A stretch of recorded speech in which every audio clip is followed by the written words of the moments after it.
ඔතන හිටගෙන බැලුවේ නැද්ද මාර්කලිද? අතරුවටයි කඩිද බරොටයි කඩිද කාටද කියන්න පුළුවන්. රුපියල් 200ක් මුදලක් වණ්ඩාගේ නාට්‍යාලේ මම අති පිසුණු බයකාර පාරක සතසනේ නරඹන්නට.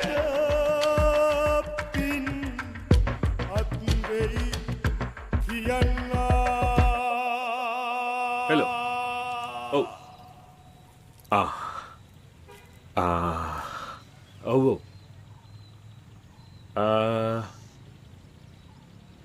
හරි. අපි හෙට අපි හෙට ඉන්නවා. ඔව්. හරි. මං සිඩනටත් කියන්නම්කෝ. හරි. හරි හෙට හම්බෙමු. හරි.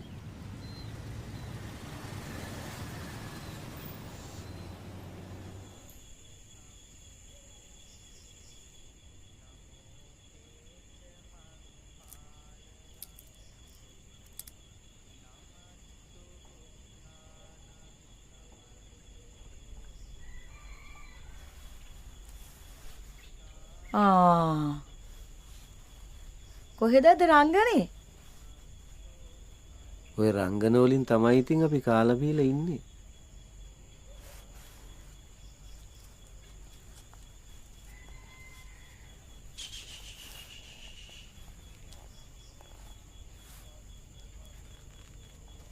පරිස්සමෙන් සිටිනේ අයියේ.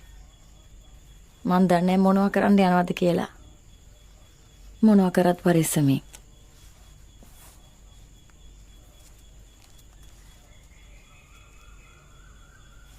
බලපංකු මුගේ හැඩ.